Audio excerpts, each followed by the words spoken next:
ada budaya cendera hati, cendera mata, ya, kerana ini membebankan. Pertama, dia melanggar dasar etika, akhlak, kerana orang bagi itu kerana jawatan. Kedua, dia membebankan. Ada pengalaman saya mula-mula jadi Menteri Kebudayaan Belia dan Sukan, saya ke Kelantan. Pernah Kebudayaan Belia dan Sukan itu teman saya di Universiti Melaya. Jadi dia bagi saya samping dan macam-macam dia. Jadi saya kata, dari mana peruntukan mana? Dia tahu bukan peruntukan kerajaan. Jadi dari dia kutip dari semua staf. Saya kata tak mensabar sebab gaji saya 10 kali ganda daripada staf kamu. Tapi demikianlah, maka saya bagi arahan, dan hari ini saya keluarkan arahan semula kerana saya akan mula berkunjung, dan tapi saya nak bagi pisang ke apa okey. Dan Upik lah Jepun dah lawak jadi. Jadi apa dia panggil? Keliling Jepun. Dari Muar. Nanti boleh bawa lah.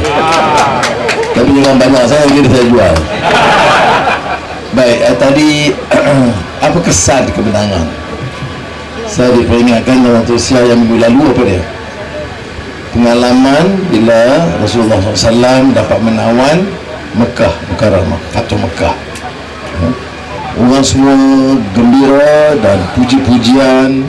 Kalau macam saya sekarang, inilah terbaik itu gini. Tapi kita kena sentiasa pertama ucap segala puji kepada Allah Subhanallah bihamdih, astaghfirullah wa atubu ilaih. Ya, ingat, ini beza dia. Dia kemenangan itu bukan untuk kita tunjukkan kemegahan kita, keangkuhan kita, takabur kita, tetapi istighfar. Kerana apa? Kerana kita juga telah banyak juga lakukan kesilapan sebelum ini. Tetapi apa yang perlu, iaitu untuk jadikannya satu kekuatan untuk melaksanakan tanggungjawab ini lebih baik. Itu mudah-mudahan kita dapat lakukan. Sebab itu saya dalam beberapa seminggu ini saya tak jawab sangat serangan-serangan dan fitnah. Kita tumpu laksanakan dan kita buktikan, ya, baik atas nama Melayu dan budaya Melayu, atas nama Islam, akhlak Islam, dan pelaksanaan syiar Islam, atau jaminan kemanusiaan bagi setiap warga kita, sama ada dia Cina atau India atau Dayak atau Kadazan.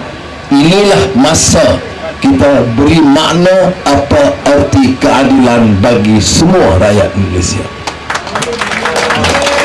Kebetulan bulan lalu saya terbitkan kupasan mengenai Al-Munyatul Musalli. Itu kitab mengenai solat. Ini saya sentiasa tegaskan dan peringatkan terutama muslimin dan muslimat. Apa dia? Syekh Abdullah Daud Fatani, ulama besar Kepulauan Melayu, menulis pada tahun 1517. Dia pengarang, pejuang dan juga ulama terkenal. Dia tulis 1517. Banyak buku-buku lain, tapi di antara yang saya sanggup kupas ialah Munyatul Musalli kerana tak tebal sangat, dan ceritanya mengenai semua aspek penyempurnaan solat.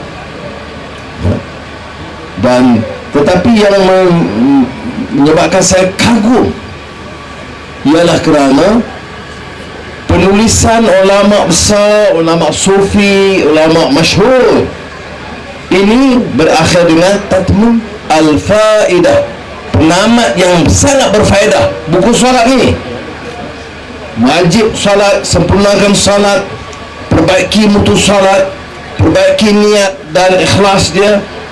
Mutu solat diperbaiki, tetapi penamat dia apa yang berfaedah? Penamat yang sangat berfaedah ialah melaksanakan keadilan. Malah dia bagi contoh bagaimana di zaman Khalifah Malik Marwan, seorang Yahudi mana bukan Islam menemui Khalifah, mohon supaya Khalifah beri perhatian kerana dia telah dizalimi. Seorang bukan Islam dizalimi oleh sistem kerajaan Khalifah masa itu. Dia merayu oleh kerana dia orang kerdil, orang bukan Islam. Khalifah tidak layan. Dia rayu kali kedua, tidak layan. Kali ketiga, Yahudi ini kata, saya baca dalam kitab Taurat bahawa tidak boleh dizalimi sesiapa. Terkejut Khalifah Malik Marwan dan terus memberi pandangan, dengar dan selesaikan masalah rampasan harta dia. Saudara, mengapa di Malaysia sekarang, mengapa di kalangan orang Islam dan orang Melayu, bila kita bicara soal keadilan, kita cuba remehkan hak orang lain? Bila kita bicarakan keadilan sejagat, dia kata inilah asyik keadilan bagi orang Cina, orang India. Padahal Islam itu mengajar kita supaya menegakkan keadilan, seperti mana kita dengar tiap minggu dalam salat Jumaat, innallaha ya'muru bil adli wal ihsan. Itu tuntutan kita dengar, tapi bila kita berucap nak amalkan, dia kata tak boleh. Ini mesti jalur Islam sahaja, dan siapa tak ikut masuk neraka. Jadi oleh demikian saudara, dalam masa ringkas, kebetulan saya ada urusan lepas ini ya, kerana mohon maaf lah kerana saya baru balik dari pejabat sebentar tadi, dah minta jadi Perdana Menteri, kena kerja lebih apa? Jadi Perdana Menteri kerja lebih kurang dari orang lain, tak boleh. Sebab itu kena lebih sikit, saya mohon maaf. Kemudian kita terpaksa bergegas menyelesaikan masalah dengan semua komponen parti, kerana kita harus segerakan ya, untuk membentuk barisan Jemaah Menteri supaya diperkenan oleh Yang-Pertuan Agong dan dapat kita umumkan dalam masa, kalau boleh, dalam 2-3 hari ini, insya-Allah. Setakat ini hampir seluruhnya sudah hampir beres, dan saya akan bukan cerakin, perkemas kini. Cerakin dah clear. Lepas cerakin kita telusuri,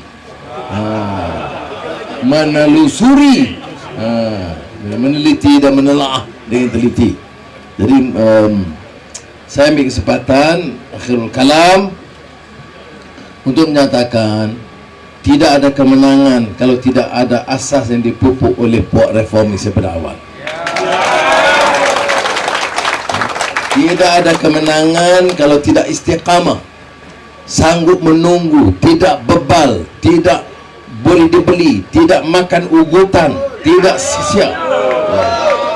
Dan saudara nampak membuktikan. Tapi tentu dalam perjalanan yang panjang, ada yang tempang, ada yang tewas, ada yang lelah, dan ada juga yang meninggal dunia. Ya. Jadi tak apa. Tapi alhamdulillah. Sebab tu kita selalu yakin apa? Nasrun min.